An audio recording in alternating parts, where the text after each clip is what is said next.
Bonjour et bienvenue à tous ceux qui nous rejoignent à l'écoute de Radio Ici et Maintenant, 95.2, l'émission La Vague d'OVNI, le mardi soir à partir de 23h, le dimanche de 14h à 16h. J'ai le plaisir de recevoir Jacques Costagliola, Claude Lavatte et le contre-amiral Gilles Pinon. Nous parlerons d'une lettre au président de la République, à Nicolas Sarkozy, qu'il a peut-être déjà en main. Bonjour messieurs et bienvenue sur notre antenne. Bonjour. Bonjour. Bonjour à vous. Donc une lettre dont nous allons parler dans quelques instants. Avant cela, je vais vous demander de vous présenter. Vous avez tous les trois écrit des livres. Alors, contre-amiral Gilles Pinon, vous avez écrit Fatima, un ovni pas comme les autres, dont nous parlons très souvent sur l'antenne.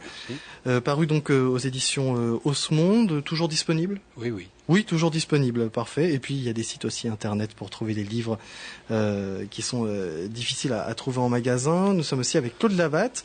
Votre livre Hypothèse extraterrestre généralisée est à venir en parution. Donc pas encore disponible. Terminé depuis fin 2007.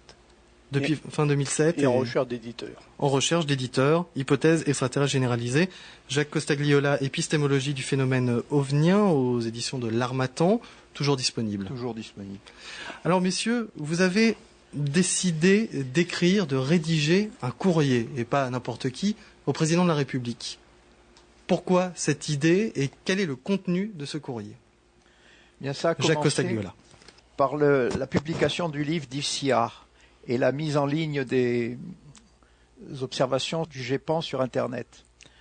C'était la première fois que des scientifiques, bien que ce soit à titre personnel, mais en groupe, prennent position de façon ferme en disant l'hypothèse extraterrestre est la plus plausible. Et j'ai pensé qu'il fallait chevaucher cette initiative, il fallait la prolonger, il ne fallait pas attendre que la vague retombe. Donc j'avais d'abord pensé à une pétition. On a commencé d'ailleurs, j'ai écrit complètement une pétition, mais je me suis aperçu rapidement qu'il n'y aurait pas beaucoup de nombre et qu'il faudrait attendre longtemps avant de la passer. Donc M.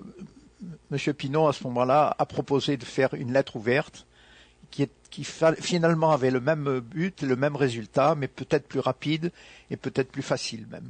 Alors, une pensée pour tous les auditeurs qui ne connaissent pas le GEPAN, c'est quoi ? Alors, le GEPAN, c'est l'organisme officiel qui, depuis 30 ans, est chargé de recueillir les observations que lui envoie la gendarmerie nationale et les aviateurs, de les analyser et de les classer en 4 groupes, A, B, C, D. A, ce sont les observations expliquées. B, les observations pratiquement expliquées, mais probablement expliquées. C, ce sont les observations qui manquent de documentation, on ne peut pas conclure. Et D, ce sont les observations qui sont inexpliquées dans l'état de la science actuelle. Voilà pour le GEPAN et ce qu'est censé faire le GEPAN. Voilà. Mais ce n'est pas assez, semble-t-il, si vous vous fendez de cette lettre. C'est-à-dire que lui ne peut pas faire plus. Il n'a même pas le droit de faire des hypothèses. Il ne doit pas interpréter. Juste de l'archivage. Oui. Et du classement aussi. Et de l'analyse. De l'analyse et du classement. Mais c'est aux autres, c'est aux scientifiques à travailler sur ces données brutes. Uniquement de l'analyse pour après que ça atterrisse où ? Simplement sur les ondes d'Internet. Et ça, on peut peut-être les consulter, mais ce n'est même pas sûr. Parce qu'il y a toujours ce problème du secret des personnes qui ont été interviewées. Contre-amiral Pinon. Oui, donc le GEPAN a reçu pour mission officielle d'archiver, de collecter et d'analyser les données. Mais il est clair, parce que M. Pattenet, qui est à la tête du GEPAN, et M. Yves Sillard, qui est à la tête du comité de pilotage du GEPAN, nous ont clairement dit à plusieurs reprises, à l'occasion d'interviews et d'articles ici ou là qui ont pu être publiés, qu'ils n'avaient pas reçu pour mission d'interpréter le phénomène. Donc alors que deviennent ces données ? Eh bien elles sont analysées, elles sont classées, comme le disait Jacques, en pan A, B, C ou D. Ceux qui nous intéressent ici, ce sont les pans D, c'est ce que nous appelons dans la lettre le phénomène ovnien. Ce sont toutes les observations classées comme étant incompréhensibles au regard de nos connaissances scientifiques aujourd'hui. Et que deviennent ces données au-delà? Je crains fort qu'elles ne deviennent rien, c'est-à-dire que on ne se permet pas d'entreprendre, on ne s'est jamais permis d'entreprendre, me semble-t-il, au moins à titre officiel, une étude allant dans le sens de l'interprétation du phénomène. Alors certes, il y a une dizaine d'années, le rapport Cometa, mais cela fait 10 ans déjà, et souvenons-nous que le rapport Cometa est une initiative d'officiers, d'ingénieurs généraux, tous anciens ou auditeurs de l'IHEDN, mais que c'était une initiative parfaitement privée et qu'elle n'était pas commandée par l'État. Ce que nous demandons aujourd'hui, c'est que les données récoltées par le GEPAN, mais aussi, bien évidemment, par tous les ufologues qui ne ménagent pas leurs efforts et qui ont fait un travail tout à fait remarquable de collecte, que toutes ces données soient enfin utilisées pour entreprendre une tentative d'interprétation. Combien êtes-vous à avoir co-signé cette lettre? Nous sommes 7. Vous êtes 7? Et les 7 font partie du GSO, Groupe Science Ouverte, qui est un groupe de réflexion sur la science informel, qui travaille depuis de nombreuses années déjà, et qui s'est orienté dans la direction ovnienne depuis quelques années, mais pas uniquement. On continue à travailler sur des sciences plus classiques. Alors, à la lecture et en apprenant les raisons de l'écriture de cette lettre, le principe de précaution appliqué au phénomène ovnien, donc pour le lettre ouverte au président de la République française, on a l'impression que actuellement cette lettre n'est pas la seule. C'est-à-dire qu'il y en a d'autres, que dans d'autres pays ça bouge et que plutôt que de rester entre nous, entre ufologues, entre scientifiques, entre chercheurs, quel que soit le nom qu'ils se donnent, leurs appellations. On sait qu'il y a des petits problèmes de ce côté-là, des fois. On sent que dans d'autres pays aussi, ça bouge. Alors, le cas des États-Unis, peut-être, vous a donné envie d'avancer de ces conférences de presse données à Washington. Qu'est-ce qui vous a donné l'envie de vous dire c'est le moment? Non, je pense que c'est fortuit. Le fait qu'il y ait d'autres initiatives du même type dans d'autres pays est tout à fait indépendant de notre démarche. Bon, si ces initiatives sont concomitantes, ma foi, tant mieux, parce que ça donne l'impression que le sentiment de devoir interpréter autrement le phénomène est partagé par d'autres ufologues ou férus d'ufologie à travers le monde, mais c'est tout à fait fortuit.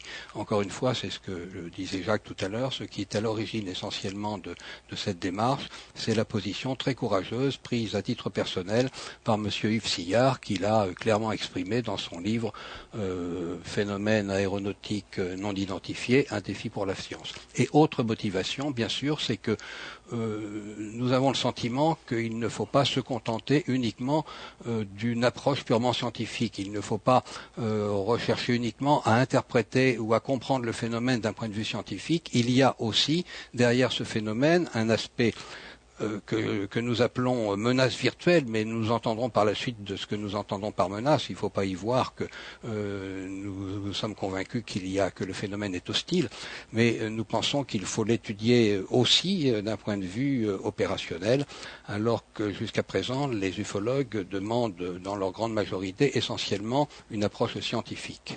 Alors cette lettre n'a donc pas de lien avec les différents événements que l'on a pu voir ces derniers mois sur la planète. Donc je parlais de Washington, je parlais de la X-conférence. Je parle aussi de ce que font les médias sur le sujet maintenant. Si cette lettre n'avait pas de rapport, est-ce que vous observez, tout comme moi, j'en ai l'impression en tout cas, que la question est un peu plus prise au sérieux qu'auparavant. Je prends pour exemple le documentaire qui est passé sur Canal+. Alors hélas, il fallait être abonné. mais j'ai trouvé que quand même on rigolait moins avec le sujet qu'avant, même si une petite phrase sur les ufologues a énervé. En tout cas, le fait est qu'on traitait ça assez sérieusement, en allant voir des militaires, en allant voir des pilotes d'avions, et puis ces différentes conférences. Comment ressentez-vous la chose? Est-ce que c'est plus sérieux qu'auparavant quand on parle d'OVNI? Claude Labatte. Oui, alors on peut dire que c'est plus sérieux qu'auparavant dans le sens où les statistiques publiées par le GEPAN et accumulées par le CEPRA, GEPA et l'ensemble des organismes qui ont traité la question depuis une trentaine d'années font apparaître clairement, du point de vue statistique, une signification dans le sens où la proportion des PAND, donc des cas non expliqués par la science et la technique actuelle, une proportion de ces PAND atteint actuellement 28%, ce sont les derniers chiffres cités par M. Sillard récemment. Et à ce moment-là, étant donné la quantité d'observations rapportées, ce pourcentage devient tout à fait significatif du point de vue statistique et acquiert une signification scientifique. Et à ce moment-là, on peut dire que le fait nouveau, c'est justement la publication de ces statistiques par le GEPAN et la première analyse qui en est faite. Il a été dur d'écrire cette lettre. Est-ce qu'il a fallu plusieurs moutures? Est-ce que vous étiez tous d'accord avec le contenu? Et quels sont les termes que vous vouliez absolument éviter à l'intérieur? C'est M. Pinon qui l'a rédigé. Il vaut mieux que ce soit lui qui réponde, je crois. Non, ça n'a pas été difficile, en ce sens que nous avions déjà préalablement longuement débattu de cette question et que nous étions tombés tous les trois d'accord et avec d'autres membres du GSO, dans ce groupe informel sur les sciences, sur la nécessité que le phénomène soit étudié au niveau de l'État. C'est-à-dire que ce que nous regrettons, c'est que l'épandé actuellement, le phénomène ovnien, est de la compétence certes du GEPAN. Il y a un travail énorme fourni par les ufologues et les associations ufologiques, mais nous n'avons pas l'impression que l'État a fait autre chose que de créer cet organisme, le GEPAN. Alors, pour ce que l'on en sait, hein. Donc, nous pensons que la première chose qu'il fallait, la chose la plus importante qu'il fallait exprimer, c'était une étude officielle, cautionnée ou ordonnée même par l'État. Ce qui ne signifie pas que nous entendons que les associations ufologiques, les ufologues, les scientifiques intéressés par le phénomène soient dessaisis de cette affaire. Il est évident que leur travail n'en sera pas réduit et que bien au contraire, nous espérons que dans les conclusions de l'étude, si elle était conduite, il pourrait apparaître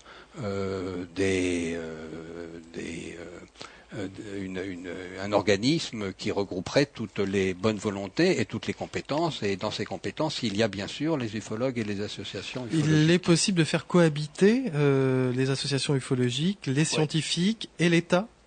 Alors cette pluridisciplinarité apparaît d'autant plus nécessaire que apparemment nous avons affaire à une science ou même une technologie qui nous dépasse totalement et donc nous devons faire appel à toutes les compétences disponibles chez nous. Je ne parle que du point de vue scientifique actuellement, et que nous ne serons pas de trop pour tenter de trouver une explication à ces phénomènes. Nécessaire mais imaginable. Enfin, vous arrivez à l'heure actuelle à imaginer une alliance de toutes ces compétences? Ce sera nécessaire, qu'on le veuille ou pas, elle sera absolument nécessaire, puisque toute autre démarche apparaît vouée à l'échec, étant donné qu'une recherche strictement confinée à un aspect du phénomène nous mènera à un échec. Vous attendez de la part, cette lettre est donc adressée au chef de l'État, vous attendez de la part de l'État le regroupement donc on va voir si j'ai bien compris, mais le regroupement d'une synergie entre différentes compétences, différentes personnes, pour que le sujet soit le plus ouvert possible, pour que l'État donc fasse un rapport ouvert sur le sujet, mis à la connaissance de tous. Pas précisément. Dans un premier temps, nous demandons qu'une étude soit conduite sous l'autorité de l'État, regroupant toutes les compétences dans tous les domaines et dans toutes les disciplines concernées. Dans ces disciplines, il y a bien sûr les sciences, mais il y a aussi les sciences humaines, il y a les philosophes, peut-être même les cultes, bien évidemment les ufologues. Et nous demandons dans un premier temps que par une méthode qui procède par déduction, par ce qu'on appelle méthode hypothético-déductive, un petit peu au sens de la méthode scientifique de Karl Popper, nous attendons à ce que dans un premier temps, l'étude se prononce sur la validité de l'hypothèse extraterrestre. Nous nous installons dans cette hypothèse parce que c'est l'hypothèse la plus partagée dans le monde ufologique, et nous demandons à ce que cette étude, dans un premier temps, cherche à valider ou à infirmer l'hypothèse extraterrestre. Dans un deuxième temps, il est certain que si l'hypothèse devait être validée, il faudrait que l'État vraisemblablement lance des actions d'investigation scientifique dans différents domaines, et des investigations de recherche. Dans un troisième temps, il faudra qu'il se construise une politique, compte tenu des résultats de ces actions d'investigation et de recherche, et c'est dans le cadre de cette politique que, me semble-t-il, il serait opportun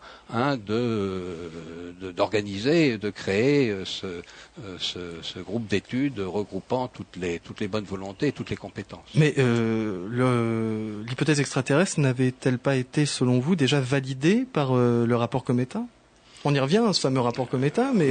Le rapport Cometa est un rapport qui dicte déjà ses conclusions. Moi, j'ai beaucoup apprécié le rapport Cometa parce que j'ai trouvé qu'il était très courageux. Là, la démarche est plus modeste. Nous demandons une étude et nous n'entendons pas dicter à l'État les conclusions de l'étude. Nous disons même que la première chose qu'il faudra ce à quoi l'étude devra conclure, c'est le phénomène, l'interprétation extraterrestre du phénomène ovenien est-elle une interprétation plausible, raisonnable, ou doit-elle être rejetée pour ensuite mais entre nous trois en tout cas, enfin tous les signataires de cette lettre, sommes déjà convaincus, sans vouloir rien imposer à ceux qui seraient chargés de cette étude, sommes déjà convaincus que l'étude conclura très probablement à la validation de l'hypothèse. D'autant qu'il n'y a pas d'autre hypothèse que l'hypothèse extraterrestre et l'hypothèse inverse qui est la négation de l'hypothèse extraterrestre. Oui. Alors, on ne voit pas quelle serait la troisième solution. Monsieur Sillard a appelé les scientifiques à faire de nouvelles hypothèses, mais depuis qu'il a fait cet appel, personne n'a donné signe de vie sur eux. Et les suites à donner aux résultats d'une telle étude ne dépendent pas évidemment seulement que des scientifiques, mais essentiellement du monde politique, qui devra à ce moment-là assumer ses responsabilités et décider de diffuser les résultats de cette étude, publiquement ou pas, en fonction des conséquences imaginées dans le public de la publication de cette étude. Et à ce moment-là, il s'agit d'une décision au niveau politique et non seulement scientifique ou même simplement philosophique, mais purement politique. Vous avez déjà un peu répondu à cette question précédemment, mais est-ce qu'il y a 10 ans, vous auriez imaginé écrire un tel courrier ? Qui répond ? Vous savez, le film de Canal+ n'est pas le premier du genre. Arte a passé, il y a au moins 5 ou 6 ans, une émission qui était très sérieuse sur les ovnis. Et c'est retombé. Pour ça, il ne faut pas croire qu'avec Canal+, tout est réglé. Si on ne fait rien, il est possible qu'on revienne à la grande rigolade. Oui, bien sûr, mais je veux dire, il y a une dizaine d'années, laissons le film de Canal+ de côté. Il y a 50 ans qu'on aurait pu faire ça. Ouais. C'est chaque fois un pavé de plus dans la mare, en espérant qu'elle finira par déborder. Alors parlons-en de ce pavé dans la mare. Comment faire pour crédibiliser, je dis bien crédibiliser, pourtant sur l'antenne on prête tout le sérieux à la question OVNI, mais pour faire en sorte que des médias tels des grands quotidiens, Libération, Le Monde, Le Figaro, prennent ce courrier et donnent son opinion, en tout cas traitent le sujet. Monsieur Pinon. C'est pas vraiment le but recherché. La lettre est ouverte. Pourquoi l'est-elle ? parce que si nous étions contentés d'adresser cette lettre au président de la République et à lui seul, il est possible que son cabinet ne l'aurait peut-être même pas porté sur son bureau. D'ailleurs, la lettre a été envoyée au président de la République le 14 avril. Je n'ai pas la garantie du tout qu'elle ait été déposée sur son bureau. Mais enfin, on peut espérer que oui. Pourquoi ? Parce que justement, la lettre est ouverte. Elle est ouverte, adressée à tous les médias, ce qui ne signifie pas que nous croyons une seconde que les médias s'en saisiront. Il est fort possible et fort probable qu'aucun média, nous les connaissons bien, s'agissant du phénomène ovnien, ne daignera publier cette lettre. Mais le fait qu'elle soit ouverte, ça conduira quand même les autres autorités que celle du président de la République, à qui nous l'avons adressée, d'en prendre connaissance, me semble-t-il. Nous l'avons adressée à tous les ministres dont les ministères ont à voir avec le phénomène. Nous l'avons adressé à l'Institut, aux 5 académies, pourquoi pas. Nous l'avons adressé au culte, nous l'avons adressé au CNRS, à l'INRA, à l'INSERM, et sachant que la lettre est susceptible d'être lue par le président, je pense que ça conduira les destinataires de ces copies à prendre connaissance de la lettre. Et pour nous, c'est le premier objectif, parce que c'est peut-être pas une action qui révolutionnera la compréhension du phénomène ovni en France, mais déjà le fait que cette lettre soit lue ici ou là par les autorités publiques, et nous avons bon espoir qu'elle le sera, même s'il n'y a aucune réaction, c'est déjà pour nous un objectif suffisant. Vous attendez donc des retours. Pour l'instant, pas de retour. Pour l'instant. Il est probable. C'est tout neuf en même temps. Il est tout à fait possible qu'il n'y ait pas de retour. Mais déjà, un objectif sera atteint en ce sens que la lettre aura été lue et certaines autorités auxquelles nous tenions en auront pris connaissance. C'est un objectif peut-être modeste, mais qui justifie à lui seul l'écriture de cette lettre. Jacques Costagliola, j'ai l'impression que vous voulez dire quelque chose. Cette lettre tourne déjà beaucoup sur Internet, et même à l'étranger. Elle fait pratiquement le tour du monde sur Internet. Il est possible que le fait qu'elle soit sur Internet engage des médias à l'utiliser. C'est pas la première fois. C'est là où je voulais en venir en tout début d'émission. On a vu des médias français couvrir pour la première fois une conférence. Ils en ont parlé, alors chacun à leur niveau, mais en tout cas en disant il y a une conférence à Washington. Ils ont dit aussi il y a le ministre de la Défense japonais qui a fait des déclarations concernant les ovnis. On a l'impression que le message passe mieux qu'auparavant, et sûrement aussi grâce à Internet. Effectivement, la lettre donc circule sur la planète. Elle est traduite en combien de langues pour l'instant, vous le savez? Dans le monde ufologique. Dans le monde ufologique. En anglais, elle n'en est pas sortie. En espagnol et bientôt en portugais. Anglais, espagnol, portugais. Très bien, vous avez touché du monde avec ça. Mais les ufologues. Mais les ufologues. Comment avez-vous approché d'autres sites sur Internet? Nous l'avons adressé à tous les sites. À tout le monde, oui. On s'est dit, ne soyons pas avares, puisque la lettre est écrite, puisqu'elle va jusqu'à la présidence. Il n'y a aucune raison que nous se motivons. Alors, on l'a même adressé aux zététiciens, on l'a adressé à des organismes aux sceptiques. On a considéré qu'il n'y avait aucune retenue à avoir en la matière, et pour être tout à fait clair, on s'est permis de l'envoyer à tous ceux qui sont susceptibles de la lire. Pour vous, la critique, c'est le débat aussi, et donc c'est l'ouverture du sujet. Oui, tout à fait. C'est le but. Exactement. Très bien. Vous écoutez Radio Ici et Maintenant, 95.2. Nous sommes avec Claude Lavatte, Jacques Costagliola, Gilles Pinon. Nous parlons d'une lettre ouverte au président de la République française. Lettre ouverte qui ne concerne pas les sujets d'actualité que vous avez l'habitude de voir, de lire, d'entendre dans les médias. Non, une lettre ouverte qui a pour titre le principe de précaution appliqué au phénomène ovnien. Rien que ça, tout un programme que nous allons développer maintenant. Qui commence à nous parler de cette lettre? Je crois que c'est vous, Monsieur Pinon. Oui, alors, si vous voulez bien, on va dire quelles sont les constatations qui ont présidé à la rédaction de cette lettre.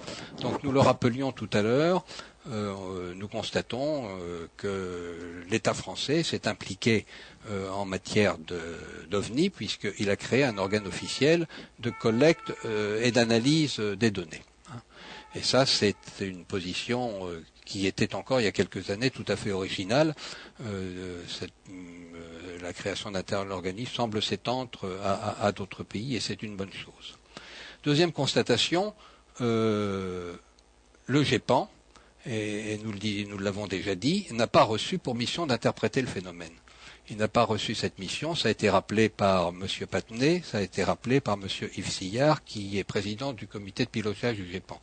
Je veux saisir cette occasion pour rappeler quand même quelles sont les qualités de M. Yves Sillard. M. Yves Sillard est ingénieur général, il est polytechnicien, il a été directeur général du CNES, il a été délégué général pour l'armement, c'est-à-dire qu'au sein du ministère de la Défense, il était au même niveau que le chef d'état-major des armées. On a souvent dit, et je crois que c'est fondé, qu'il est le père d'Ariane. Il a été le premier responsable de la construction du site de Kourou, de Guyane. C'est dire que nous avons là une personnalité tout à fait éminente.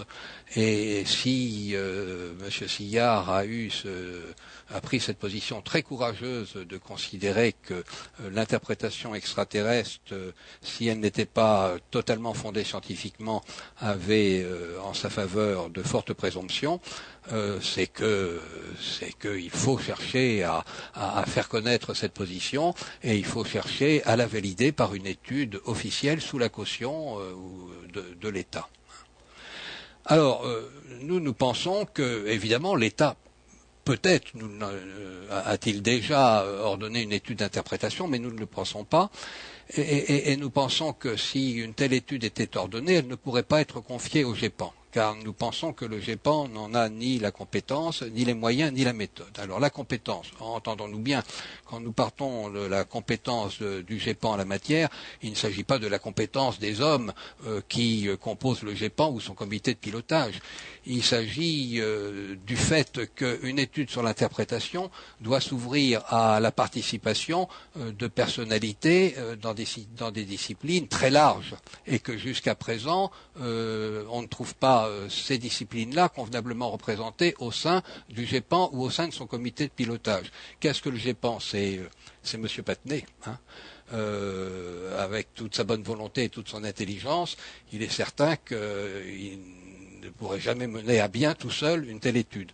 Son comité de pilotage, on n'en connaît pas les membres. Les noms des membres du comité de pilotage ne sont pas diffusés, mais on en connaît à peu près la composition. À sa tête, donc, M. Sillard. Il y a également parmi les membres un spécialiste sur l'éthique, un spécialiste sur la communication, mais surtout des représentants des diverses administrations ou organismes susceptibles d'être concernés par le recueil des observations. Donc il s'agit de la sécurité civile, il s'agit de l'armée de l'air, peut-être s'agit-il aussi de la marine, de la DGAC, de la Direction générale de l'aviation civile, de la sécurité civile, de la météo. Il y a 15 membres. Mais nous pensons que l'étude qui doit être conduite doit recouvrir également des compétences dans les domaines sociologiques, dans les domaines en philosophie et peut-être même en matière de culte, et en sciences dures et en sciences humaines. Donc nous ne retrouvons pas toutes ces compétences réunies au sein du GEPAN. C'est pour la raison, ni de son comité de pilotage. C'est la raison pour laquelle nous considérons que la compétence pour mener une telle étude n'est pas là. Nous constatons aussi que même si la compétence y était, les moyens financiers ne sont pas là non plus, c'est une évidence. Personne n'oserait le nier. Et enfin la méthode. Et c'est peut-être l'objet essentiel de cette lettre, c'est que jusqu'à présent nous avons observé que les interprétations déjà menées dans le monde ufologique ou de la part d'individus, de personnalités indépendantes du monde ufologique reposent sur l'induction, c'est-à-dire sur une démarche inductive, c'est-à-dire qu'à partir des observations, on est tenté de faire des extrapolations et d'interpréter. Or, il semble bien que le phénomène tel que les statistiques dont parlait tout à l'heure Claude ou Jacques, je ne sais plus, fournies par le CNES ou par d'autres banques de données, ces statistiques se rendent compte d'un variant, même si le phénomène est très dispersé, il y a certaines constantes, en particulier c'est un phénomène semble-t-il physique, c'est un phénomène intelligent, c'est un phénomène furtif, discret et brouillé. le phénomène est brouillé. Et puis c'est un phénomène aussi qui est peut-être sujet à des informations de la part d'individus mal intentionnés ou même peut-être de la part de certains organes d'État. Dans ces conditions, dès lors que nous avons affaire à des observations qui sont individuellement douteuses, il est difficile d'extrapoler. Donc nous proposons que la méthode qui serait utilisée pour l'étude que nous demandons repose sur la démarche inverse, qui est la méthode, qui est la démarche hypothético-déductive, qui consiste à faire des présuppositions sur les êtres susceptibles d'être à l'origine du phénomène. Pour chaque présupposition effectuée, d'en déduire les conséquences passées ou futures qu'elle pourrait avoir, et ensuite de rapprocher ces compétences avec les observations des résultants venant des banques de données. De deux choses l'une, ou bien il y a corrélation, forte cohérence entre ces conséquences venant des hypothèses émises et les observations, et à ce moment-là, on est fondé à penser que la présupposition effectuée est convenable, ou bien il y a incohérence et on révise la présupposition jusqu'à trouver la cohérence recherchée. Donc c'est une méthode qui est une méthode couramment employée dans les états-majors. C'est une méthode qui a été imaginé dans le deuxième conflit mondial qui nous vient des USA et qui a été mise au point en même temps que la recherche opérationnelle. Qu'est-ce que la recherche opérationnelle ? C'est une façon de prendre des décisions au vu. C'est une aide à la décision lorsque les données sont purement naturelles, c'est-à-dire lorsque l'on peut construire des modèles ou lorsque l'on peut simuler les situations d'une façon très rigoureuse, parce que les données, même si elles sont naturellement aléatoires, elles ne sont pas soumises aux caprices ou aux fantasmes d'une intelligence. Donc c'est la méthode qu'il faut de préférence utiliser à chaque fois que les données sont strictement naturelles, même si ce sont des données complexes, susceptibles de faire l'objet de calculs probabilistes. En revanche, lorsqu'il y a une intelligence derrière tout ça, que cette intelligence est capable de caprices et de raisonnements même apparemment irrationnels, on ne peut plus construire un modèle à partir d'outils purement mathématiques et par conséquent il faut procéder de la façon que nous décrivions tout à l'heure, par présupposition. Parce que les chaînes causales ne sont plus linéaires et on doit tenir compte d'un facteur qui appartient à la spontanéité, à l'arbitraire et au résultat de raisonnement d'autres intelligences ou d'une autre intelligence dont le mode de fonctionnement ne nous est pas connu et pour lequel nous ne connaissons pas les règles d'inférence. Alors pourquoi ces méthodes ont été inventées par les militaires ? Parce que précisément les militaires sont constamment affrontés à ce genre de difficultés. En face d'eux, il y a des stratèges, et ces stratèges sont bien heureusement capables d'intelligence, et leur intelligence n'est pas du tout même modélisable par la recherche opérationnelle. Donc il faut procéder par présupposition et par validation de ces présuppositions en faisant la corrélation entre leurs conséquences et les observations. De par votre carrière militaire, contre-amiral Gilles Pinon, est-ce que vous avez déjà fait des appels du pied avant d'écrire cette lettre pour savoir comment est-ce qu'elle serait acceptée et est-ce que vous-même vous auriez pris au sérieux Non, pas du tout. Et pourquoi ? Oui, pourquoi ? J'ai conservé de très bonnes relations avec le milieu militaire, bien évidemment, mais j'ai la conviction personnelle qu'en France, il n'y a pas de rétention d'informations dans le domaine ufologique, mais c'est une position personnelle que je fonde sur les rapports que j'ai pu entretenir ici ou là avec de hautes autorités militaires, et je pense que si nous avions préalablement cherché à recevoir préventivement la caution d'un tel ou un tel, officielle, nous aurions été découragés. Et on m'aurait répondu qu'il était vain d'entreprendre une telle démarche. Et nous nous serions trouvés devant une difficulté, c'est de passer outre à des conseils, voire des recommandations très fortes qui nous auraient été données. Pour être certain de ne pas être la victime de recommandations contraires à nos intentions, nous avons préféré faire ça tout seul dans notre coin. Et comme ça, nous n'avons pris l'avis de personne.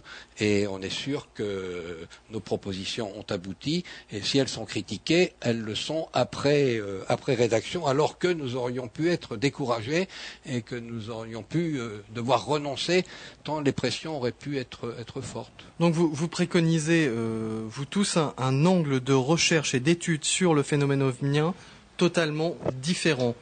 On prend les mêmes cartes, on les rebat, mais on étudie ça d'une autre manière. Jacques Costagliola. Oui. Il faut que les ufologues continuent. Ils ont créé le métier d'enquêteur d'incidents ovniens. C'est un phénomène spécifique. C'est un métier qui n'existait pas auparavant. C'est pas la même chose qu'un enquêteur. C'est pas la même chose qu'un médecin. C'est pas la même chose que tout a été fait de vives pièces, de pièces et de broc. Il faut qu'ils continuent donc. Parce que c'était leur métier. Ils avaient deux choses à faire, c'était faire des enquêtes, analyser les observations, et puis les recouper, faire des statistiques. Malheureusement, ils ont fait aussi autre chose. Ils ont voulu faire des hypothèses. Ils sont allés un peu dans des deux directions qui sont des dérives, qui sont signalées dans la lettre. Hein. Le scepticisme d'un côté et l'enthousiasme trop grand de l'autre. Alors, donc, on va travailler la main dans la main.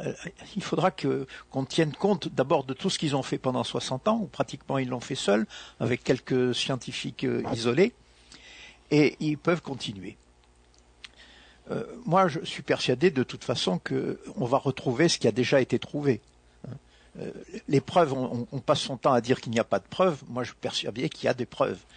Il y a 4 sortes de preuves. D'abord, il faut distinguer les preuves de chaque incident ovnien, c'est-à-dire les preuves qui montrent que l'incident n'a pas des causes terrestres, et ensuite les preuves du phénomène en général.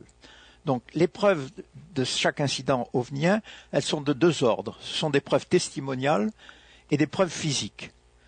Les preuves physiques, on en a de tout bord. On a des photos, on a des films, on a des enregistrements radar. Les témoignages, on a des témoignages avec des groupes indépendants des uns des autres et nombreux. Voilà pour les preuves de chaque incident. Maintenant, les preuves qu'il y a un phénomène général, qu'il y a un phénomène spécifique, elles sont de 2 ordres. Elles sont historiques et elles sont statistiques. Les preuves historiques, c'est bien simple. Il faudra expliquer pourquoi en 1947, tout d'un coup, alors qu'il n'y avait même pas de nom à ce phénomène, en 2 mois, on a eu 850 observations dans l'ouest des États-Unis, dans 2 États qui débordaient à peine. Il faudra expliquer pourquoi il y a eu une vague signalée en 1946 sur la Scandinavie. Pourquoi pendant la Deuxième Guerre mondiale, on a inventé aussi le terme de chasseurs fous, ces globes de feu qui escortaient les avions des deux protagonistes et chacun croyait que c'était une arme secrète de l'autre. Ensuite, tout ça a été étouffé et le phénomène a émergé médiatiquement le 24 juin 1947 avec l'observation qu'on a crue princeps de Kenneth Arnold. Mais ensuite, non seulement on a retrouvé ce qui s'était passé depuis 1942, mais ensuite on pense que le phénomène, sous une autre forme, existait depuis la nuit des temps.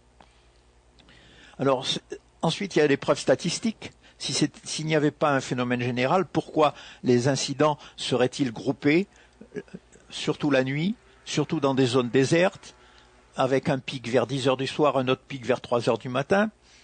Pourquoi il y a le phénomène des vagues? Et entre les vagues des observations disparates et parsemées sur tout le globe, mais il y en a toujours. Et les vagues ne sont pas régulières. Vous avez des vagues qui durent quelques jours, d'autres qui durent quelques mois, d'autres qui durent quelques années. Certaines sont étendues sur une petite région, d'autres sur une grande. Donc il y a un phénomène spécifique. Il faudra expliquer pourquoi. Il faut remarquer aussi que les données accumulées, donc aussi bien par les institutions, pour résumer les choses, que par les ufologues indépendants ou les associations indépendantes d'ufologues, ont permis d'établir ces données statistiques, et c'est ce qui fait actuellement la force de notre position actuellement, c'est que la quantité de ces données actuellement, je crois que le GEPAN a accumulé une base de données de 6000 cas, aussi bien des cas qui sont parvenus par les organismes d'État que aussi bien les ufologues indépendants.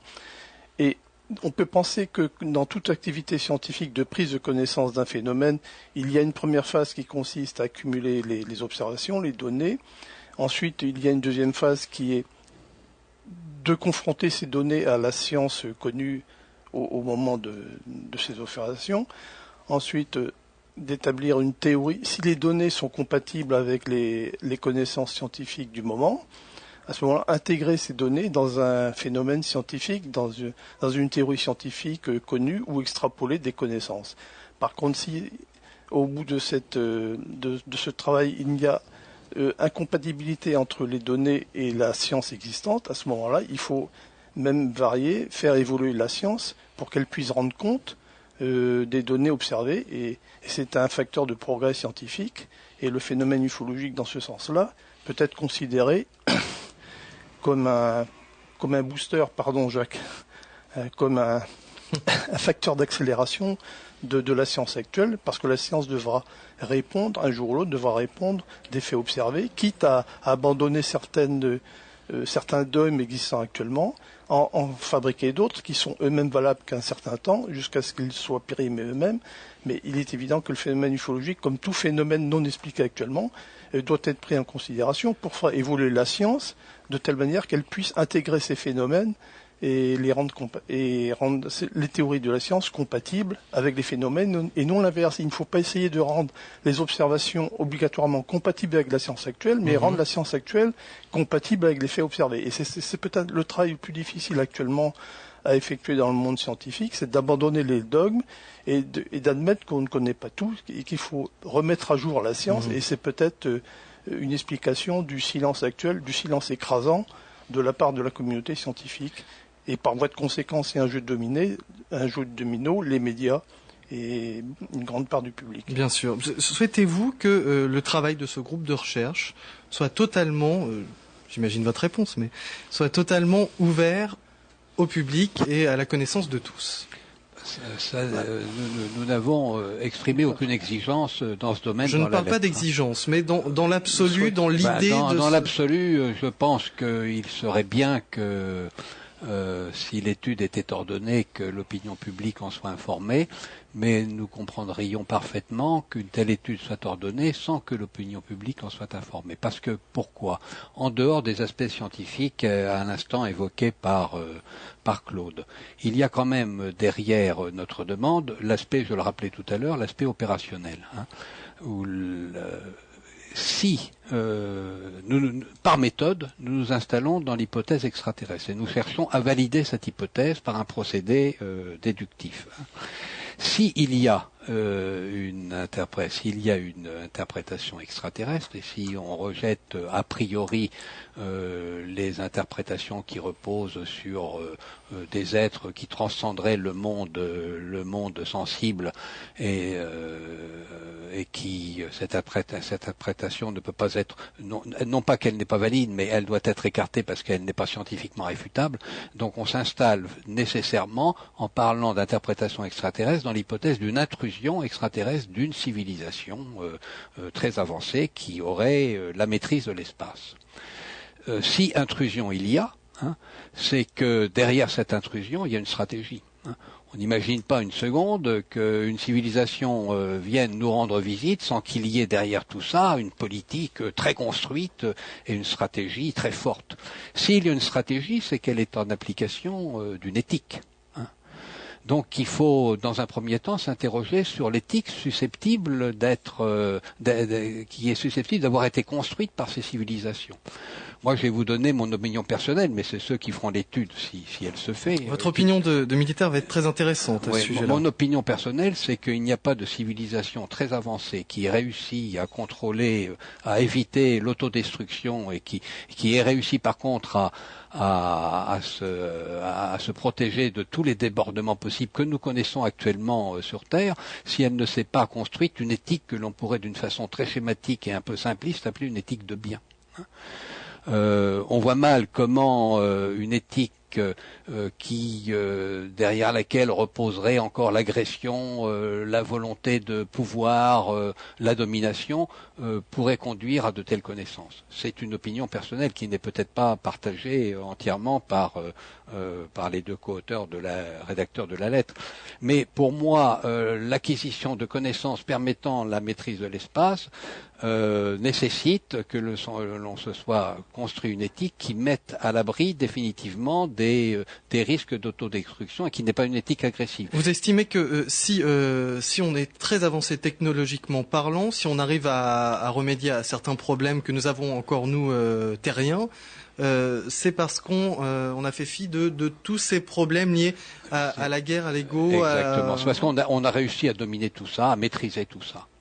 Et sinon, on est voué à l'autodestruction et à la disparition. Mais pourtant, sur Terre, on voit qu'à chaque fois que les humains inventent une nouvelle arme et que les avancées technologiques et de choses auxquelles on n'aurait pas pensé 40 ou 50 ans auparavant sont mises en action, c'est pour faire la guerre à chaque fois. Oui, c'est pour faire la guerre, mais on n'a pas encore maîtrisé nos problèmes. Et je pense que si un jour nous devons acquérir la maîtrise de l'espace, c'est que nous les aurons maîtrisés. Ma crainte, c'est que nous ne disparissions avant de les avoir maîtrisés. D'où la nécessité de se construire une éthique béton qui nous mettent à l'abri de tous les risques d'autodestruction et tous les risques de débordement de type écologique. Si cette éthique existe, c'est une condition, me semble-t-il, nécessaire, peut-être pas suffisante, mais une condition nécessaire au développement de civilisations très avancées. Une civilisation très avancée, c'est nécessairement une civilisation très ancienne. Parce qu'il lui a fallu du temps pour acquérir ces connaissances. Si elle est très ancienne, ça signifie que sur une longue période, elle n'a causé aucune action la conduisant à l'autodestruction. Donc je pense que cette éthique, et ça, je m'appuie un petit peu sur la réflexion de notre philosophe en France, Luc Ferry, ancien ministre de l'Éducation nationale, mais qui est surtout un grand philosophe, il a fait un livre qui s'appelle, j'ai oublié le nom, L'Homme-Dieu ou quelque chose comme ça. Il a imaginé ce que devait être l'évolution de notre éthique si nous voulons, nous aussi, un jour, survivre à nos dangers. Et il a pensé qu'il fallait qu'une nouvelle éthique se construise sur ce qu'il appelle un humanisme transcendantal qui consiste à sacraliser l'humain.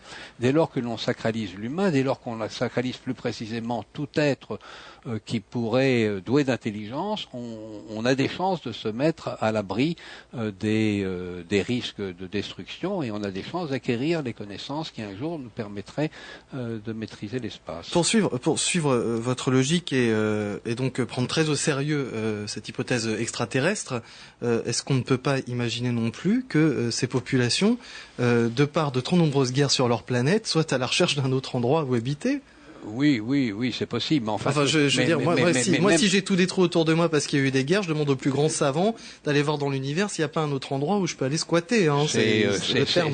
C'est une hypothèse intéressante qu'évoque d'ailleurs Claude Lavatte dans son bouquin en projet et qui devra être étudiée par l'étude que nous demandons si elle voit le jour. Il y a plusieurs hypothèses, dont celle-ci, c'est pas à mon avis la plus vraisemblable, mais il faut l'étudier. Oui, parce que on peut imaginer, bien sûr, parce que nous sommes dans l'imagination maintenant, dans cette phase-ci, on peut imaginer évidemment qu'une civilisation puisse périr, et on le sait depuis Valérie et bien d'autres bien sûr, puisse périr pour des raisons endogènes qui ne tiennent qu'à elle et qu'à sa technologie propre, qu'à ses erreurs de stratégie et de morale. Mais il y a aussi des causes naturelles et nous-mêmes, pauvres terriens, nous y sommes contraints aussi, puisque dans 5 milliards d'années, notre Soleil sera amené à disparaître, du moins de l'état actuel et deviendra progressivement une étoile à neutrons, et bien avant ça, la Terre telle qu'elle est actuellement aura disparu, et nous serons contraints à ce moment-là de trouver un autre système stellaire et une Terre d'accueil loin de notre Soleil qui sera en train de détruire tout son environnement.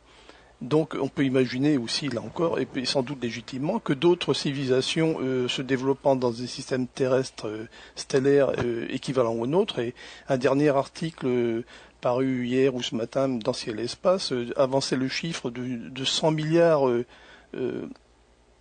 astres équivalents à la Terre dans notre seule galaxie, fait penser que cette situation doit arriver relativement couramment, et que d'autres civilisations sont elles-mêmes contraintes d'évacuer leur système et de venir nous visiter, peut-être pour chercher une terre d'accueil ou simplement voir si plus tard cette chose sera possible. 100 milliards, Claude, excuse-moi, mais ça me semble excessif parce qu'il y a dans notre galaxie, me semble-t-il, 200 milliards d'étoiles, donc si sur 200 milliards d'étoiles, il y a 100 milliards de planètes, enfin le chiffre doit... il y en a beaucoup, mais il y en a beaucoup, c'est pas 100 milliards. Je vous laisserai en parler en privé. Enfin, nous ne sommes ni l'un ni l'autre astronomes, donc il faut nous pardonner si on commet des erreurs de ce type. Il n'y a pas de raison qu'il n'y ait qu'une seule espèce qui nous visite. Il doit y en avoir des tas. Et depuis longtemps, ils avaient une autre tactique, une autre stratégie. Tout a changé en 1942. En 1942, elles ont décidé de se faire connaître. Auparavant, elles étaient expliquées, soit selon les époques, par des causes naturelles ou des causes surnaturelles. Mais elles ne posaient pas de problème à l'homme. Et en 1942, a commencé les globes de feu, les chasseurs fous. Et ensuite, il y a eu les vagues, il y a eu les survols préférentiels de sites stratégiques américains. Donc, c'était évident. Ça devenait évident. Et normalement, une éthique d'une civilisation qui en visite une autre, ce serait la non-ingérence et même le non-dévoilement. On peut dire qu'on est dedans, là ? On est dans la non-ingérence ? Ah non, on n'en sait rien si on est dans la non-ingérence. Mais ce qu'on sait, c'est qu'ils se sont dévoilés.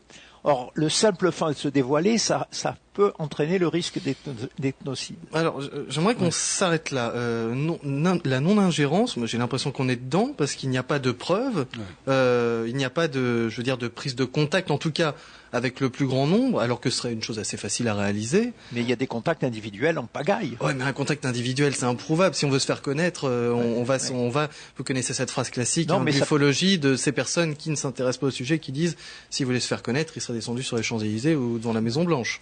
Il est peut-être intéressant de noter à ce point de notre exposé que nous ne sommes pas tout à fait d'accord les uns avec les autres. Très bien, parfait, c'est ce qui fait avancer les choses. Moi, je ne crois pas, contrairement à ce que vient de dire Jacques, qu'il y ait de très nombreuses civilisations qui nous visitent. Ou en tout cas, s'il y en a plusieurs, je suis convaincu qu'elles le font d'une façon coordonnée, toujours pour les mêmes raisons, parce qu'elles sont dotées de moyens extraordinaires, qui sont potentiellement très destructeurs, et que s'il y avait un défaut de coordination, ça pourrait avoir des conséquences catastrophiques. Mais vous voyez, c'est intéressant de noter que nous sommes tous les trois signataires d'une même lettre demandant une étude, alors que nous ne partageons pas strictement les mêmes points de vue.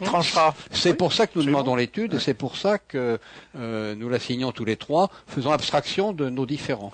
Et si nous sommes surtout conscients de notre ignorance dans le domaine, et on peut penser que l'ufologie, c'est en fait le carrefour de toutes nos ignorances, et il est d'autant plus étonnant de constater ce paradoxe, de mettre en lumière ce paradoxe, que le milieu scientifique, qui en principe devrait s'occuper de de nos ignorances, se détourne pudiquement du sujet ovenien, pour des raisons très complexes, et à la fois très simples, que l'on pourra peut-être aborder lors d'autres émissions, parce qu'on déborderait largement le cadre de l'exposé de cette lettre. Tout à fait. Alors, si vous écrivez cette lettre, si vous demandez une étude, en tout cas une base de données véritablement travaillée sur le phénomène ovenien avec différentes compétences, c'est peut-être aussi parce que vous vous inquiétez des pensées, des intentions de ceux qui pourraient venir Oui. D'ailleurs. Tout à fait. Alors, je reprends, si vous voulez bien, la présentation des attendus qui nous ont conduits à cette étude. Nous avons dit que s'il y avait, il fallait bien s'installer dans l'hypothèse d'une intrusion, puisqu'on exclut les interprétations qui font appel à des êtres transcendant le monde sensible. Donc, il s'agirait bien d'une intrusion d'une civilisation extraterrestre venant d'une planète ou venant de véhicules en attente de trouver un nouveau gîte. Et nous avons convenu que ces gens-là, s'ils nous visitaient, le faisaient en application d'une stratégie qui elle-même reposait sur une éthique. Donc il est légitime de se poser en première question, mais Jacques l'a déjà tout à l'heure un peu abordé, ont-ils une ça n'a pas été fait, pardon, ont-ils une intention hostile à notre égard? Alors on a pu voir dans les listes de discussion sur les sites ufologiques que les gens, après une étude peut-être un peu cursive de notre lettre, on pensait que comme nous posions cette question, y a-t-il derrière cette intrusion hostilité, ils ont cru que nous partagions cette idée et que nous considérions que l'intrusion était vraisemblablement hostile. Pas du tout. On pose la question, et moi personnellement, mais ça n'est qu'une conclusion personnelle, j'en déduis pour les raisons qu'on évoquait tout à l'heure, parce qu'ils sont dotés d'une éthique qui leur interdit toute volonté de domination, que l'intrusion n'est pas hostile. Ce qui ne signifie pas qu'elle ne soit pas dangereuse. C'est la perception le plus important peut-être pour les humains. Si nous ne sommes pas préparés assez, tout contact apparaîtra comme hostile. Oui, et plus précisément, même si on a le sentiment que le contact n'est pas hostile, on aura le sentiment que l'on n'est plus maître de notre destin. C'est ce qu'on appelle, c'est ce que les ethnologues ont appelé le danger ethnocidaire. Donc on se retrouvera, et c'est pour ça que implicitement dans la lettre on dit qu'il faut étudier le risque ethnocidaire, c'est-à-dire les conséquences dramatiques que pourrait avoir un simple choc culturel, même sans aucune volonté d'hostilité de la part de nos intrus. Voilà. N'est-ce pas aussi synonyme de paix, cette rencontre, lorsque les hommes se rendent compte que justement ils ne sont plus ils n'ont plus qu'à se justifier envers les différents pays du monde, mais envers tout un univers peuplé d'autres planètes. N'est-ce pas aussi un synonyme de paix, de réunion entre les humains? Surtout, ils seront en position inférieure, ils seront en position d'élève. Ça leur fera du bien pour une fois. Peut-être. Encore une fois, on sera obligé non seulement d'abandonner le géocentrisme, mais également l'anthropocentrisme, et de faire avec les intelligences, ou peu importe le nom qu'on peut leur donner, les entités, le pouvoir extérieur qui sera présent et avec lequel nous devons non seulement composer, mais également peut-être avec eux fabriquer une autre éthique, une autre morale. Voilà. Et à ce moment-là, on vérifiera que la morale et l'éthique, ce sont des concepts bien évolutifs. Moi, j'ai peur que l'on pense trop que la communication sera facile. Je ne pense pas qu'elle sera facile. Et il est possible qu'il y ait beaucoup d'espèces et que même entre elles, déjà, ça pose des problèmes. Comme chez nous.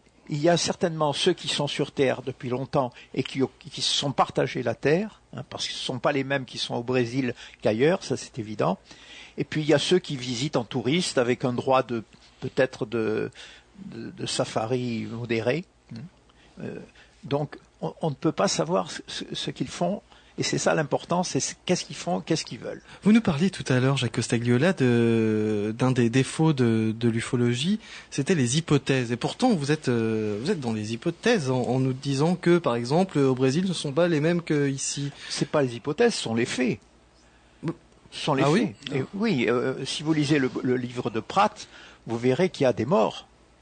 Il y a des espèces de chasse à l'homme. Moi, j'appellerais ça des dommages collatéraux. On peut pas. Ils s'amusent avec les paysans. Peu nombreux sont les ufologues. Tu comptes parmi ceux-là qui considèrent que le phénomène est agressif. Je dis pas le phénomène en général. Non, il y a quelques. Il peut y en avoir qui sont... Mais n'oublions pas que le phénomène est brouillé. que par conséquent, il est difficile, et là tu procèdes par extrapolation, et la méthode que nous préconisons l'interdit, elle doit tenir compte de la méthode. On aboutit à la conclusion que le phénomène est brouillé. Est brouillé par les intrus eux-mêmes parce qu'ils ne veulent pas se dévoiler, parce qu'ils ont compris que s'ils se dévoilaient d'une façon ouverte alors que nous n'y sommes pas préparés, ça pourrait conduire à un danger ethnocidaire. Et ça n'explique pas le mélange d'ostentation et de brouillage. Non, mais il n'y a jamais à la fois ostentation et brouillage. Quand il y a ostentation, le phénomène est brouillé. Quand le phénomène n'est pas brouillé, il est furtif et discret. Ou alors on peut évoquer une ostentation sélective, et on peut à ce moment-là penser à des manifestations récentes. Je pense à celle du 5 novembre 90, au cours de laquelle il semblerait bien, je dis bien il semblerait bien, qu'il y a eu ostentation vis-à-vis d'un certain nombre de personnes lambda. Je le sais puisque j'en fais partie, mais vis-à-vis des autorités ou des institutions capables d'analyser le phénomène avec des moyens aussi bien intellectuels que matériels suffisants, il y a eu une interprétation incontournable du fait qu'il s'agissait d'un fait ovnien se déroulant simultanément avec une rentrée de satellites tout à fait naturelle, si l'on peut dire, au moins dont l'origine est connue. Et on retrouve dans l'ensemble du phénomène, et c'est ce qui fait une difficulté de son étude, ce mélange intime et constant de l'ostentation et de la furtivité. Ostentation vis-à-vis des autorités capables d'analyser le phénomène, l'observation, et furtivité vis-à-vis du public pour justement peut-être, et ça c'est une supposition qui peut sembler légitime, et furtivité peut-être pour éviter justement l'ethnocide ou les conséquences, les dommages collatéraux vis-à-vis de la population. Ne plus être naïf sur le sujet. Vous écoutez Radio Ici et Maintenant, 95.2. Aujourd'hui, 3 invités avec nous, le contre-amiral Gilles Pinon, Claude Lavat, Jacques Costagliola. Il nous explique ce qu'est cette lettre ouverte au président de la République française intitulée « Le principe de précaution appliqué au phénomène ovnien ». Il l'explique d'autant mieux qu'ils sont les rédacteurs de cette lettre. À qui dois-je donner la parole pour continuer à détailler ce courrier ? Vous ne pressez pas, hein. Alors, on a tout notre temps. Oui, donc nous avions dit qu'il y avait des questions fondamentales à se poser, qui étaient finalement les présuppositions qu'il était nécessaire de faire pour appliquer la méthode par déduction et non pas par induction. Alors, quelles sont ces présuppositions ? Nous en avons déjà évoqué quelques-unes. La plus importante, parce que c'est celle qui est tout de suite relevée par les lecteurs de la lettre, et pour ceux qui n'ont pas le temps de la lire d'une façon approfondie et qui n'en font qu'une lecture cursive, c'est la question relative à leur hostilité éventuelle. Et nous avons dit que c'est pas parce que nous posions la question que nous étions, nous trois, personnellement convaincus que le phénomène était hostile. J'ai même indiqué que, de mon point de vue, il ne l'était pas, et Jacques semblait dire qu'il avait quelques bonnes raisons de penser qu'il l'était. Alors, évidemment, on pourra peut-être avancer un argument contre l'hostilité de cette intrusion, de ces intrus, c'est que s'il y avait vraiment hostilité, il me semble que nous le saurions depuis longtemps et d'une manière peut-être définitive. Nous ne savons pas ce qu'ils font depuis longtemps. Alors peut-être évidemment que les dégâts, tout ce qui nous apparaît comme insupportable dans nos sociétés actuelles, les guerres, les camps de concentration, etc., tout ce qui va avec, peut nous sembler comme des faits hostilités. Et le problème consiste à partager entre l'hostilité et la simple dangerosité, étant donné les pouvoirs, la puissance au moins technique et scientifique de cette intrusion. Et à ce moment-là, on peut gloser longtemps sur la non-hostilité d'une telle Mais sans puissance. hostilité, il suffit simplement qu'ils exploitent. Ils peuvent exploiter quelque chose dont on ne sait pas. Moi, j'arrive pas à comprendre qu'ils soient là depuis 60 000 ans et qu'ils fassent que surveiller. Oui, mais nous sommes encore là, bien qu'ils soient là depuis surveiller. 60 000 ans. Peut-être dans de mauvaises conditions, mais nous sommes encore là. Et il s'agit peut-être d'une colonisation imperceptible, comme nous et les bestiaux. Peut-être. Ça fera le sujet sûrement des travaux si, Il faut pas trop si votre lettre est prise au sérieux justement par le président de la République et arrive à ce groupe de travail que vous réclamez. Alors retournons justement à cette lettre. Alors, il est certain que si le phénomène est peut-être hostile ou ne l'est pas, il semble à peu près évident que l'étude devrait conclure à sa dangerosité, même en l'absence de toute hostilité. Alors, pourquoi est-il dangereux? Nous l'avons dit parce que si le phénomène venait à se dévoiler par accident, d'une façon brutale, les hommes pourraient perdre confiance dans leur capacité de maîtriser leur avenir et il pourrait se produire un choc culturel qui les conduirait à une involution irréversible et dramatique. Alors certaines personnes qui ont lu cette lettre ont dit mais vous favorisez en publiant une telle lettre le sentiment que l'on pourrait subir un tel danger et c'est de la désinformation et c'est tout à fait condamnable. Je ne le pense pas parce que l'impact de cette lettre sera de toute façon minime.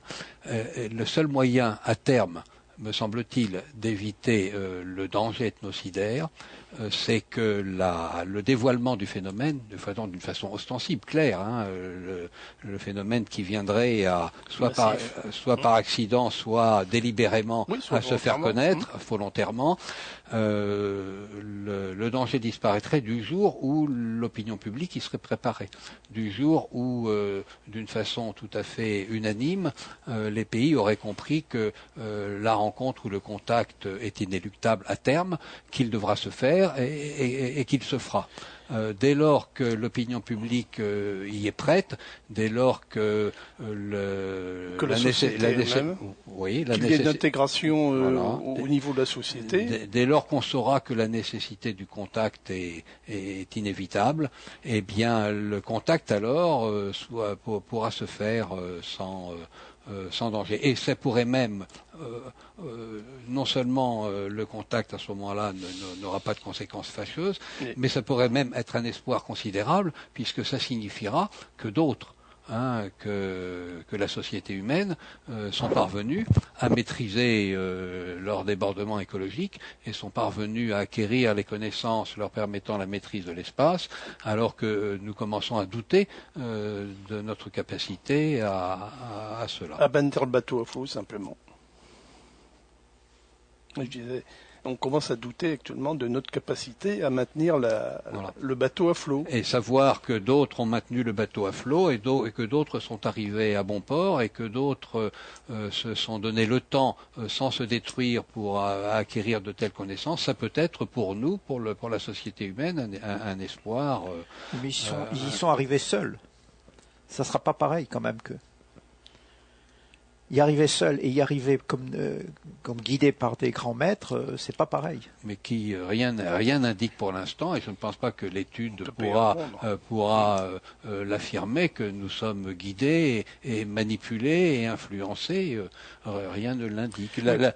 La sémiologie du phénomène ovnien, c'est le titre de ton livre, indique bien que il n'y a pas d'indication claire quant à une manipulation ou une influence quelconque. Pour l'instant, nous sommes mis sous observation, mais c'est tout naturel. Si nous avions nous-mêmes acquis la maîtrise de l'espace et si nous avions la possibilité, c'est d'ailleurs ce que font les rédacteurs du rapport Cometa, si nous avions la possibilité d'aller visiter les civilisations, nous ferions la même chose. Nous ferions la même chose, nous les observerions, ça serait une mission absolument incontournable, mais on le ferait Et nous le ferons peut-être. Mais nous arrivons trop tard pour dans faire quelques ça. milliers d'années. Nous arrivons trop tard, c'est déjà fait. Non, mais pour d'autres. Nous le ferons que si on nous le permet. Que si nous munissons des moyens aussi bien matériels qu'éthiques pour le faire. Je crois qu'il y aura des problèmes de communication qui vont être très difficiles. Alors c'est un problème de fond. D'ailleurs, on peut se demander si les présuppositions qui sont nécessaires à la méthode sont raisonnables. Elles ne sont raisonnables que si on peut faire des hypothèses fondées sur ce qu'ils sont, et pour ça, encore faut-il vérifier que la communication serait possible et qu'on serait en mesure de se comprendre. Il y a certains ufologues et certains sociologues, c'est la position qui était défendue par Carl Sagan, qui était aujourd'hui défendue par le sociologue Pierre Lagrange, c'est que l'écart technologique, scientifique, mais peut-être même l'écart psychique entre leur civilisation et la nôtre sont tels que toute compréhension serait rendue quasiment impossible, et certains vont même jusqu'à penser qu'on ne serait même pas en mesure de percevoir les signes qu'ils nous abandonneraient. Bon, or il y a des signes, c'est le phénomène ovnien. Et il semblerait qu'en exobiologie, on ait aujourd'hui tendance à penser que les processus mentaux, les schémas mentaux des différents êtres intelligents susceptibles de peupler l'univers seraient comparables. Donc, il est peut-être raisonnable de faire l'hypothèse qu'il y a un fond commun. On a quand même acquis des connaissances considérables dans le domaine subatomique, dans le domaine scientifique, fondamental, technologique, astrophysique, et même de la société. Et ça serait, me semble-t-il, être bien sévère envers nous-mêmes que de penser que nous ne serions pas capables de nous comprendre, et par voie de conséquence de penser que nous ne sommes pas fondés à faire les présuppositions nécessaires à l'étude. Donc, faisons ces présuppositions et conduisons l'étude. De toute manière, si nous ne les faisons pas, à ce moment-là, il faut abandonner tout espoir d'une approche scientifique de la question, et à ce moment-là, on s'en remet aux religions ou à d'autres systèmes de croyances. On s'en remet, exactement. Qui n'ont pas encore fait leurs preuves ou qui sont hors sujet. Il faudra qu'ils nous aident, et il faudra que nous apprenions plus que ce que nous savons. Il faudrait qu'ils ne soient pas différents de nous, trop différents de nous, du point de vue morphologique, du point de vue physiologie, du point de vue psychologie, du point de vue sociologie. Ça fait beaucoup de choses quand même. Et s'ils sont très différents de nous, le risque ethnocidaire est encore accru. Le choc sera plus fort. D'où la nécessité de chercher à s'en prémunir.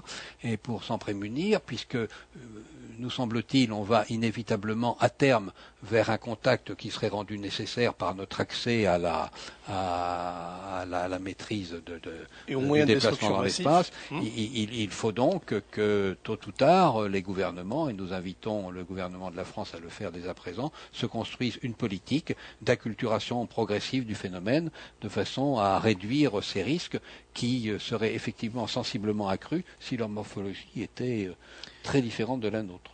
Et puis, est-ce qu'ils sont venus pour eux ou pour nous? C'est la première chose à savoir déjà. Ou peut-être pour un troisième intérêt. Par curiosité. Une question supérieure, peut-être en dehors de nous et d'eux, mais enfin ça c'est pour l'instant... Parce que nous, si nous faisons la même chose, ça sera dans quel but? Nous, on parle toujours de conquête, de... Oui, Jacques. Non, parce que Jacques, nous ne sommes pas débarrassés d'une éthique qui est encore incompatible avec... On prétend savoir ce que feraient d'autres en avance de plusieurs milliers ou peut-être millions d'années sur nous. Mais nous sommes infichus de savoir ce que nous avons fait dans le passé, et encore moins peut-être de savoir notre état actuel des choses, alors qu'en principe... le présent serait plus accessible à notre connaissance que le passé ou le futur. Surtout quand ce futur ou ce passé se chiffre en milliers ou millions d'années et à l'aune de plusieurs civilisations, de naissance, vie et mort de civilisation. Il est possible qu'il ne soit jamais intervenu si nous n'avions pas fait exploser 300 bombes atomiques dans l'espace. Peut-être, oui. Alors, tu observais tout à l'heure que de toute façon, il nous observe depuis longtemps et peut-être même depuis les premiers âges de l'humanité. Oui, mais sans se montrer. Non, en passant pour autre que ce qu'ils sont. Ils ne se sont toujours pas montrés, alors sauf évidemment si Roswell est avéré, sauf évidemment si les observations dont nous avons entendu parler concernant le survol de silos atomiques ou de centrales nucléaires sont avérées. C'est avéré, oui, puis alors on peut peut-être évoquer aussi au sujet de l'ostentation de la furtivité, c'est que ne serait-ce que chez nous, on constate que le meilleur moyen d'agir sur une société, qu'elle soit animale ou humaine, c'est d'agir sur les chefs de ces sociétés, sur les meneurs, les leaders de la société, plutôt que d'essayer d'agir d'une manière massive sur la population. Or, dans certaines manifestations que je citais tout à l'heure, je pense à celle du 5 novembre, mais il y en a bien d'autres, et pratiquement toutes les manifestations, il y a ostentation vis-à-vis des autorités capables d'analyser la situation, ce qui n'est pas le cas de la population en général, qui ne dispose pas des moyens matériels ou même conceptuels pour le faire, et furtivité vis-à-vis de la population. Donc à ce moment-là, on constate bien que l'attitude de ces intelligences, de cette intelligence, correspond bien à une influence sur notre société par le biais de nos dirigeants. Ne suivons-nous pas tout simplement un plan déjà vécu à une autre échelle de temps, dans un autre lieu de l'univers, une évolution classique chez tous les peuples, et ne sont-ils pas tout simplement en train d'observer, et cette lettre, c'est-à-dire cette lettre comme d'autres, ne sont-ils pas les schémas classiques de ce que font ces populations quand ils observent qu'il y a au-dessus d'eux autre chose? Oui, je suis tout à fait convaincu, oui. Oui, Oui. D'accord, on est dans un schéma classique selon vous. Espérons pour les autres, espérons que nous ne sommes pas les seuls à être dans ce questionnement. Le schéma classique d'une mission qui est la leur, que de nous observer sans nous porter atteinte. Le risque, effectivement, c'est que survienne un événement accidentel qui ferait que nous serions atteints dans notre développement et par accident. Hein. Oui. Mais encore une fois, dès lors que l'on a pris conscience de ce danger, voire de cette hostilité à laquelle personnellement je ne crois pas, mais en tout cas de ce danger, par simple choc culturel, il est important que les États, les pays au plus haut niveau, donc les gouvernants, mettent en place tranquillement, sereinement, en conclusion d'une étude comme celle que nous réclamons, une politique où ils auront conscience d'abord du danger. Je ne suis pas persuadé qu'ils en aient conscience, mis à part les États-Unis, où le problème est totalement, me semble-t-il, différent. Il faut d'abord que les hautes autorités, que les gouvernants prennent conscience du danger potentiel que représente le phénomène et se construisent très sereinement une politique tendant à très progressivement à faire en sorte que l'opinion publique en prenne conscience à son tour, pour que enfin, lorsque le contact serait inéluctable, il puisse se faire en toute impunité. Aux États-Unis, c'est différent. Il n'y a pas de danger face. Il y a un autre risque là, c'est que certains pensent qu'il faut se battre contre eux et il faut se le faire avec leurs armes. Et peut-être qu'ils ont essayé, et par hasard ou volontairement, à abattre des disques volants. On n'en sait rien. Moi, je ne le pense pas, mais pourquoi pas. Par exemple, les cas de Téhéran, où il y a bien eu une agression, on peut le dire comme ça, une agression de la part de l'armée américaine vis-à-vis d'objets qui étaient là dans le ciel. Virginia aussi, oui. Alors pourquoi aux États-Unis, c'était la question d'Alexandre tout à l'heure, pourquoi aux États-Unis la situation est-elle très différente de la situation française? En France, parce que nous sommes cartésiens, et que même s'il y a des dossiers très classifiés concernant des événements très ponctuels, ça ne veut pas dire qu'il y ait une politique de rétention de l'information, une politique du secret concernant le phénomène. Moi, je suis personnellement convaincu que ça dépasse totalement nos dirigeants et qu'ils n'ignorent pas qu'ici ou là, dans des armoires dispersées, il y ait des dossiers classés sur le sujet, mais il n'y a pas une politique délibérée de rétention d'informations, de protection du secret. Maintenant, certains défendent l'opinion contraire et sont persuadés qu'il y a rétention d'informations, qu'il y a et réclament en premier lieu à l'État de bien vouloir progressivement dévoiler le secret. Moi personnellement, je ne me brasse pas. Mais en revanche, je le pense très sincèrement concernant les États-Unis. Pourquoi? Parce que d'abord il y a eu Roosevelt. Alors je ne sais pas si Roosevelt est avéré ou non, mais s'il l'est, il est clair que la politique de désinformation qu'ils ont mise en place se justifie par Roosevelt ou par d'autres événements de même nature. Mais même en l'absence de Roosevelt, si Roosevelt ne s'était pas produit, nous connaissons assez bien les États-Unis pour savoir qu'ils procèdent d'une façon très rigoureuse et qu'ils ne font l'impasse sur rien. Hein. Le rapport Condon a été publié, il a conclu au fait qu'il n'y avait pas d'agressivité de la part du phénomène et que par conséquent conséquent, il n'y avait pas d'inquiétude à avoir pour ce qui est de la défense nationale. Je suis convaincu que secrètement, au-delà du rapport Comdon, une étude conduite par les états-majors du Pentagone, en application de la méthode que nous proposons, a été conduite. Je suis dans l'hypothèse où Roosevelt n'est pas avéré, et faux. Et ils ont nécessairement conclu au fait que il y avait un danger considérable qui n'était peut-être pas, sans doute pas, une hostilité de la part du phénomène, mais un danger ethnocidaire, et c'est la raison pour laquelle ils ont décidé d'entreprendre une politique de secret et de désinformation. C'est une hypothèse, parce qu'il y a l'hypothèse inverse, c'est qu'ils ont fait ça pour essayer de garder eux-mêmes, pour eux, la suprématie. Tout à fait. C'est ce que nous disons dans la lettre pour Ou deux raisons. peut-être pour éviter les dangers que nous évoquons, l'éthnocide, le génocide. Mais certainement l'un et l'autre. Et sans doute les deux à la fois. Et il y a quelque chose d'incompréhensible aussi, c'est cette attitude depuis 60 ans extrême, où on adhère, où on est contre, et entièrement contre, avec des arguments sentimentaux. C'est pas normal. Moi, je fais l'hypothèse que c'est l'instinct collectif, l'inconscient collectif qui se défend comme il peut contre le risque d'ethnocide, lui aussi. Oui. Avec les mêmes armes que nous utilisons contre la mort. La dénégation, le rire, l'oubli. Et puis peut-être aussi, Jacques, le fait qu'il est difficile tout simplement d'admettre, même d'envisager que nous ne sommes pas le summum de la création et de l'évolution, et qu'il y a peut-être au-dessus de nous, je dis au-dessus entre guillemets, sur le plan psychique et matériel, qu'il y a d'autres êtres intelligents, et que l'homme n'est pas le but de la création et n'en est pas encore, et bien évidemment l'état définitif et réalisé Nous ne savons pas si le concept d'homme que nous avons est le même pour eux. Peut-être qu'ils placent le concept d'homme plus haut que celui auquel nous avons atteint. C'est toutes ces craintes, toutes ces questions qui vous poussent à... Bien entendu. Oui, tout à fait. Oui. Oui. Ce sont des questions fondamentales. Et il faut réfléchir, et nous y réfléchissons là devant vous. Oui, c'est ça, on a un véritable exemple de vos réunions. Et nous faisons l'aveu de notre incompétence. Et ce que nous réclamons, c'est que d'autres... C'est ce qui nous pousse en avant, c'est notre ignorance, justement. C'est notre ignorance, et nous considérons qu'il y a peut-être ailleurs que dans notre petit groupe restreint, il y a des compétences qu'il faut aller chercher chez les sociologues, chez les philosophes, chez les scientifiques de sciences dures et de sciences humaines, chez les militaires.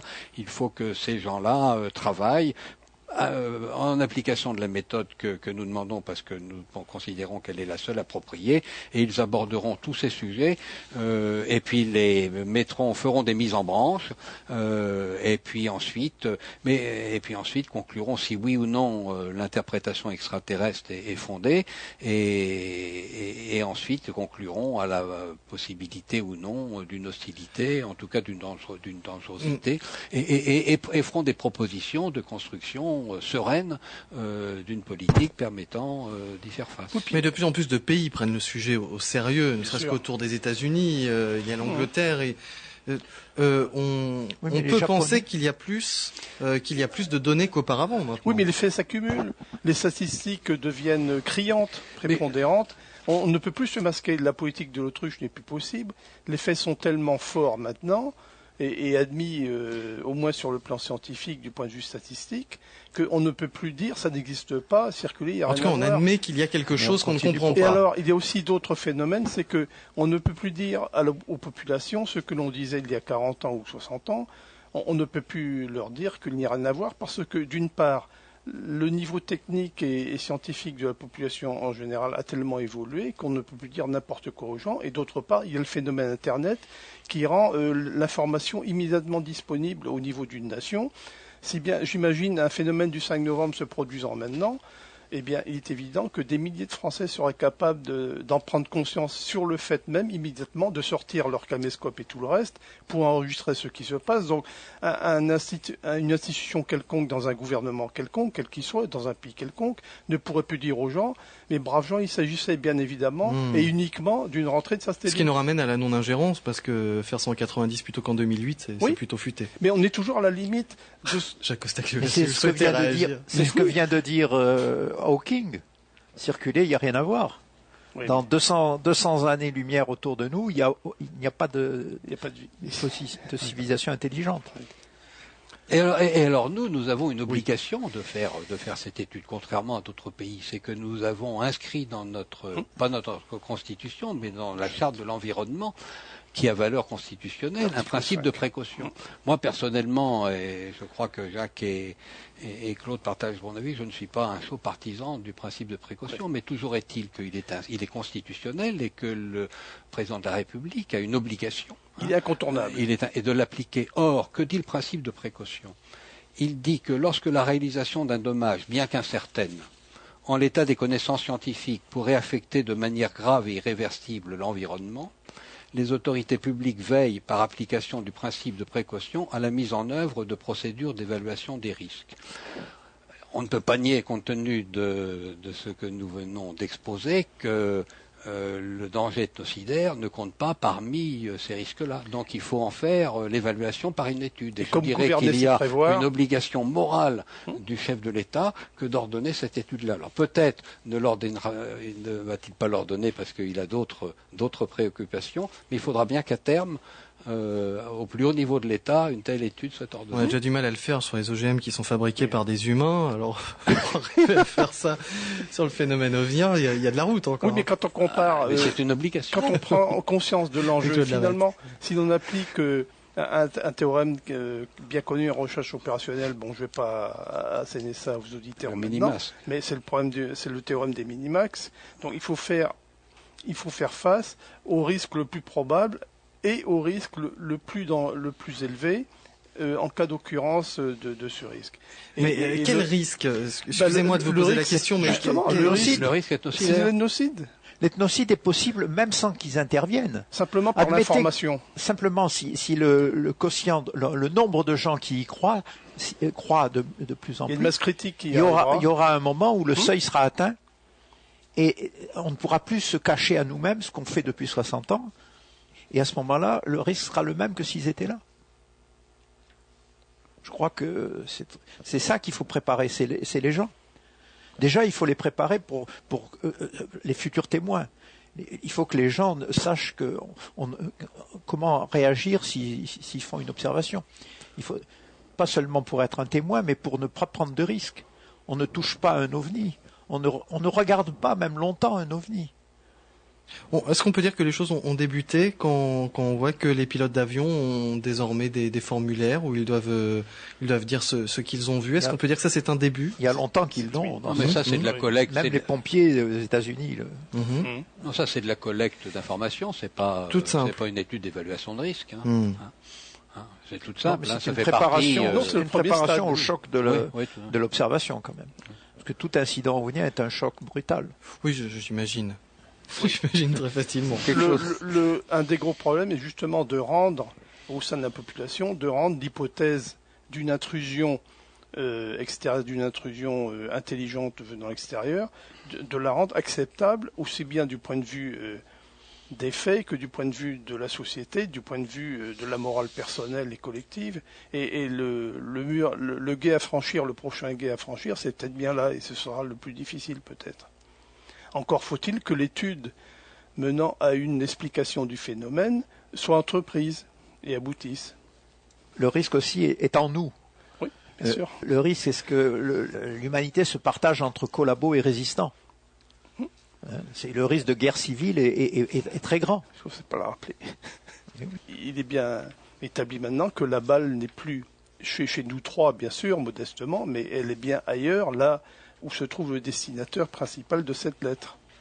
Et de toute façon, cette étude n'est pas conclura peut-être que certes il y a un danger, mais qu'il n'est pas qu'il n'est que possible, qu'il n'est pas hautement probable, et ça mettra d'autant plus à l'aise les gouvernements pour construire une politique très douce d'apprentissage progressif du phénomène.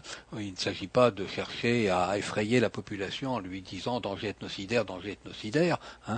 C'est un danger qui ne peut être négligé, et puis et qui peut être prévenu par un apprentissage très lent et contrôlé par l'État, de façon à ce que l'ufologie ne soit plus que seulement le domaine des ufologues et des associations ufologiques qui ont beaucoup mérité, mais l'ufologie en quelque sorte est une affaire trop sérieuse pour être confiée exclusivement aux ufologues. Il faut sortir, il faut une porte de sortie, il faut sortir du milieu ufologique et convenir que, d'ailleurs c'est ce que réclament les ufologues, ils sont nombreux à demander à ce que les scientifiques se saisissent du problème, moins nombreux à demander à ce que l'État s'en saisisse. Nous demandons, nous, que l'État s'en saisisse et très sereinement conduise ensuite des actions dans le domaine scientifique, dans le domaine de la sécurité intérieure, dans le domaine de la santé, qu'une politique se mette en place d'une façon très sereine. Et encore une fois, c'est une obligation qui est faite par l'inscription du principe de précaution dans la charte de l'environnement. Certains ont peur aussi que l'État, s'il se saisit du dossier, comme vous le demandez, bloque les informations, les recueille, que les militaires, de leur côté, agissent sur le sujet, c'est-à-dire gardent les infos et travaillent dessus. C'est une des craintes. Alors, oui, c'est fort comment possible. Mais ça signifiera qu'ils ont de bonnes raisons de le faire. Il ne faut pas se méfier a priori de l'État. Là encore, faudra interpréter pourquoi est-ce qu'il se taise. Nous sommes en démocratie quand même. L'État pourrait être amené à conclure que l'étude est nécessaire, mais qu'elle est sensible et que dans un premier temps, elle doit être faite d'une façon confidentielle. Alors quoi, vous retournez pendant 30 ans dans l'interprétation des faits ? Pendant 30 ans, on continuera à envoyer des lettres ouvertes et puis qui resteront sans réponse.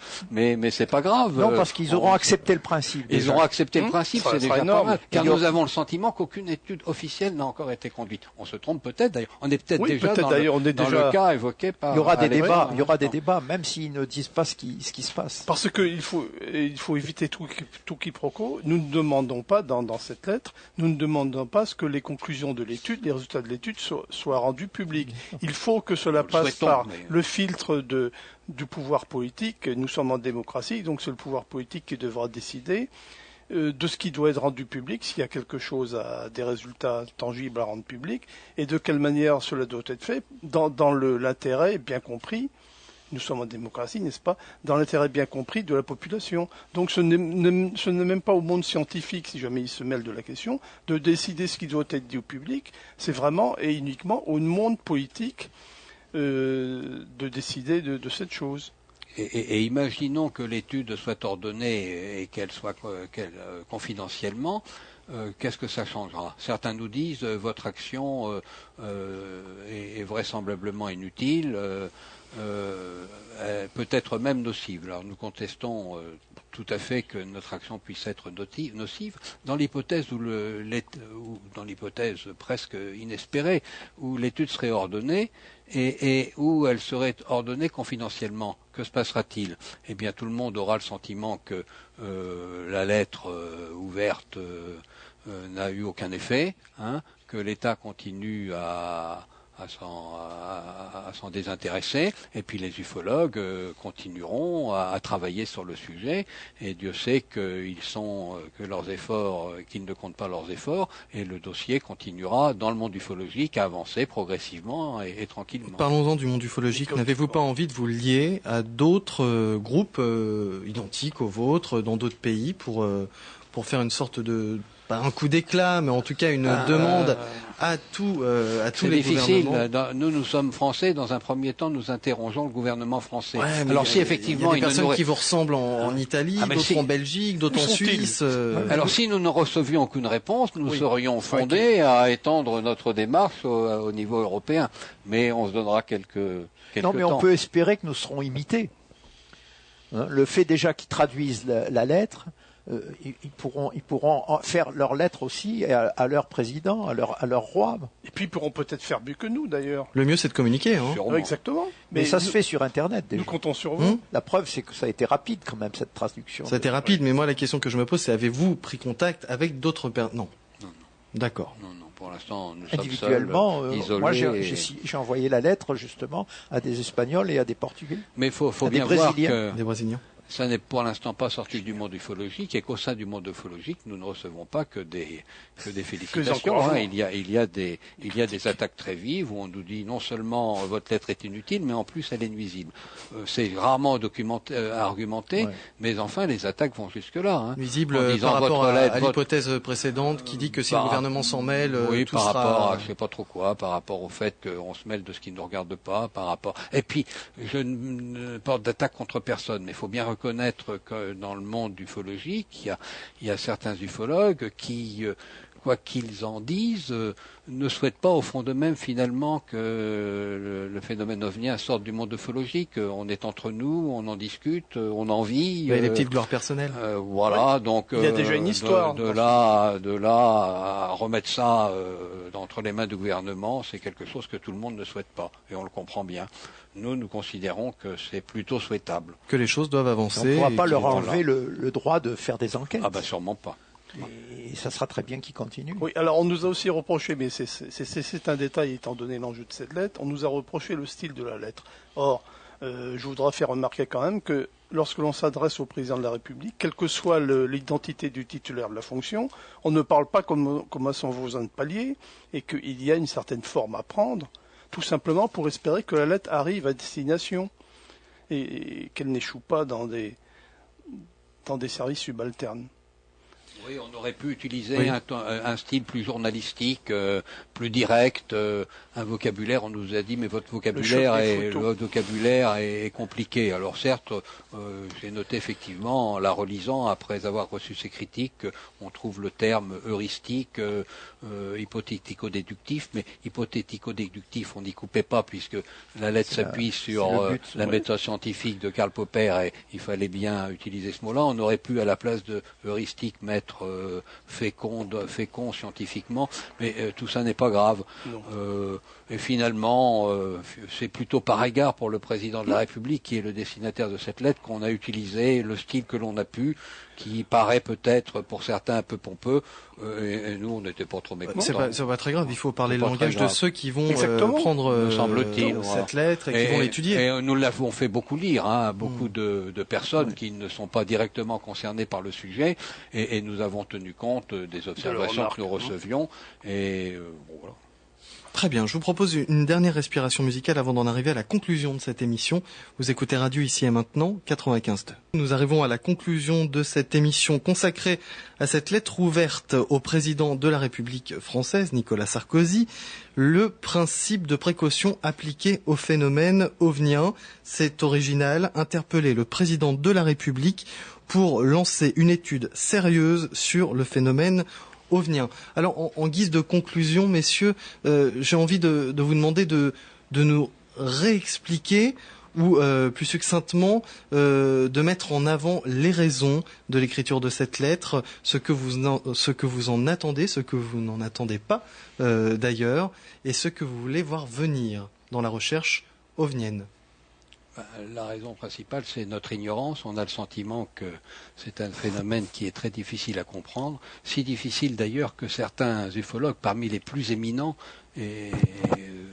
en arrivent à considérer que le phénomène est tellement complexe, tellement polyforme, qu'il est tout à fait prématuré de chercher à en donner la moindre interprétation. Moi, je trouve que c'est faire preuve là d'une modestie tout à fait louable, mais on a le sentiment, peut-être pas très fondé, que par une autre approche, que encore une fois l'approche purement inductive qui consiste à extrapoler à partir de données qui sont malheureusement douteuses et brouillées, donc par une approche par déduction, on pourrait chercher à mieux comprendre le phénomène et dans un premier temps à valider ou non l'interprétation extraterrestre. Si celle-ci ne l'était pas, si elle était invalidée, eh bien il faudrait convenir que la méthode réductionniste composite des zététiciens et la théorie réductionniste composite des zététiciens explique tout. Mais aucun de nous trois ne croit une seconde que l'étude pourrait conduire à cette conclusion. Donc, en gros, on ne sait pas très bien quelle interprétation il faut donner, mais ce que nous proposons, et c'est le seul côté original de notre démarche, de notre lettre, c'est que nous ne savons pas ce que c'est, mais nous savons peut-être ce qu'il faudrait faire pour commencer à savoir ce que c'est. Et nous proposons une démarche un petit peu contraire des démarches les plus couramment employées. Il faut dire aussi que l'hypothèse psychosociologique, qui maintenant change de nom, elle n'est pas si anodine que ça. Si depuis 60 ans on se joue ce cinéma, c'est qu'il y a quelque chose qui ne va pas dans l'appareil cognitif de l'homme. Alors, où il y a une intrusion extraterrestre, où il y a un déficit énorme de l'appareil sensorio-cognitif de l'homme. Oui. Alors, en complément de ce que vient de dire Jacques, moi, ce qui m'a gêné un petit peu au début de la rédaction de cette lettre, c'est que nous fassions appel au principe de précaution. Or, ce qui me gêne un petit peu, c'est que le principe de précaution évoque en moi un certain renoncement et fait appel à un certain renoncement de la connaissance vis-à-vis de l'état des choses. Or, ce renoncement, justement, c'est ce qui est choquant dans ce phénomène, c'est que si l'on doit faire appel au principe de précaution, c'est parce que les moyens de connaissance, notamment la science, s'est détourné totalement du sujet, et à ce moment-là, nous en sommes amenés à évoquer ce principe de précaution qui peut sembler comme un reniement du principe de savoir et de découvrir. Ce qui n'est pas le cas. Nous passons par le principe de précaution parce qu'il existe justement dans la Constitution ou dans la Charte de l'environnement qui fait partie des constitutions. Donc c'est un moyen d'accès à la prise de décision au niveau politique. Messieurs, ce que vous souhaitez, c'est que cette lettre soit le plus reprise possible sur Internet, diffusée aussi. Oui, c'est mieux. Pas seulement sur Internet, on voudrait que ça sorte d'Internet. Oui. Mais déjà, si d'autres voient ce que vous avez fait, et ils pourront prendre exemple sur vous. Il est déjà sur plusieurs sites. Elle est déjà sur plusieurs sites. Et il faut créer un buzz énorme concernant cette lettre. D'autant plus qu'il y a eu dans le passé des tentatives d'établissement d'un organisme au niveau européen pour étudier le problème, que ces tentatives ont été vouées à l'échec par des manœuvres plus ou moins souterraines de certains pays. Et nous avons bien conscience que la dimension de la question est tellement énorme que nous devons faire appel à toutes les bonnes volontés et sincères qui voudront s'associer à cette démarche. Ça va être dur que les scientifiques retournent leur veste. Ça va être dur. Mais ça certains va être dur commencent que les politiques et les enseignants. Oui, mais à titre individuel. Oui, en bloc, ça va être un renoncement à ce qu'ils disent depuis 60 ans, que nous disons des balivernes qu'il n'y a rien de vrai. Il y en a qui vont jusqu'à dire que même s'ils voyaient une soucoupe, ils tourneraient la tête de l'autre côté. J'ai entendu cette phrase. Oui, des noms, on les connaît. Et pas seulement qu'en France. Ouais. Non, mais alors justement, ça va être dur d'avouer que pendant 60 ans, on a fait marche. On a renoncé à connaître. Oui, et puis je crois que François Parmentier a bien démonté ce décanisme dans son livre. Et qui est maintenant très connu. Le tout, c'est de ne plus opposer les ufologues et les scientifiques, les sceptiques et ceux qui cherchent des réponses, parce que le sceptique, à la base, lorsqu'on prend vraiment ce qu'est le sceptique, c'est quelque chose de très positif. C'est mettre en question pour expliquer et ne pas refuser être dans la négation permanente. D'ailleurs, nous sommes désolés de recevoir de la part des sceptiques des accusations parfois très violentes, alors que on ne comprend pas pourquoi ils ne se rallieraient pas à cette démarche, puisque finalement nous ne faisons rien d'autre que de dire faites une étude. Et nous n'en dictons pas les conclusions. Donc on ne voit pas qui pourrait refuser de... Quand il fait depuis 60 ans, on les attend encore. Depuis Michel, on les attend. Et ils pensent qu'en étalant des faux ovnis, ils règlent le problème. Mais on sait très bien qu'il y a des faux ovnis. Il y en a 3 fois plus que des vrais ovnis. Pourquoi ajouter des faux ovnis ? Ce qu'il faut prouver, c'est qu'une enquête sur plusieurs milliers de cas, bien homogène, sur plusieurs années, sur plusieurs pays, qu'elle ne contient aucun cas. Zéro ovni. Ça ne sert à rien d'étaler des faux ovnis. Il n'y en aurait qu'un seul. Compris ça. Il n'y en aurait qu'un seul de vrai, d'avéré, que l'étude devrait être faite. Et ils se gargarisent depuis quelques années en disant il n'y a plus d'ovnis. Mais même s'il n'y avait plus d'ovnis, il y a 60 ans à expliquer. 28% de panne D. Ouais. Et si on enlève les C... On arrive à 35%. Oui, on arrive à 35%. Parce que les C, normalement, ils ne devraient pas être comptés. C'est passionnant. Vous nous prévenez si vous avez une réponse. Ah, évidemment. Touchons du bois. Oui. Ça, Alors, que faisons-nous? Mais on a plein de gens recevons... qui nous disent on veut signer la lettre, comme si c'était une pétition. Mais justement, c'est pas une pétition, c'est trop tard pour la signer. Mais jamais on aurait, comme tu l'avais pensé, jamais on aurait récolté un nombre de signatures suffisant. Il aurait fallu en avoir 100 000 pour avoir du courage. Une pétition, on ne pouvait pas l'envoyer à tous les ministères, alors que là, on ne s'est pas privé. On l'a envoyé à tout le monde. Les gens ne répondront pas, mais peut-être certains la liront-ils et finalement on aura fait, on aura participé un petit peu à une meilleure compréhension du phénomène. Pourquoi les gens, je ne comprends pas, excusez-moi, mais pourquoi les gens ne répondront pas? Je ne compte pas. Qui les gens? Il y aura des réponses, très simple du genre nous avons lu avec intérêt votre lettre avec la plus grande attention. Oui, je connais les formules de politesse, mais pourquoi jouer à une loterie et imaginer qu'on ne gagnera jamais? Rappelez-vous, c'est un problème qui nous dépasse. Il faudrait que notre démarche soit soutenue par ailleurs par des autorités du monde scientifique. Il faudrait que ça explose dans tous les pays du monde en même temps. Pourquoi pas? Oui, Claude Lavatte. Oui, simplement. Pour répondre un peu à votre question, pourquoi les médias ne disent rien, pourquoi certains ne veulent rien voir, etc. Mais rappelons-nous, en 1940, qui voulez-vous voir ce qui se passait? Et l'état d'esprit est peut-être le même, il n'a pas changé, à une autre échelle. À une autre échelle, clairement. Messieurs, je vous remercie de nous avoir présenté le principe de précaution appliqué au phénomène ovnien qui, je le rappelle, est une lettre ouverte envoyée à tous les ministères, au président de la République en premier lieu, c'est lui qui est visé. Le but, c'est de travailler sérieusement sur le phénomène ovnien. Je rappelle que nos invités étaient le contre-amiral Gilles Pinon, Claude Lavatte, Jacques Costagliola, déjà reçus sur cette antenne dans le cadre de l'émission La Vague d'OVNI, mais qui, cette fois, ont décidé donc d'unir leurs forces, une synergie, et leur cerveau pour rédiger ce courrier. Et ça fait plaisir de voir que dans le monde de l'ufologie, on est capable de travailler ensemble. C'est déjà une excellente nouvelle, rien que ça. Merci à vous, messieurs. Et ce n'est pas fini. Vous écoutez Radio Ici et Maintenant, 95.2.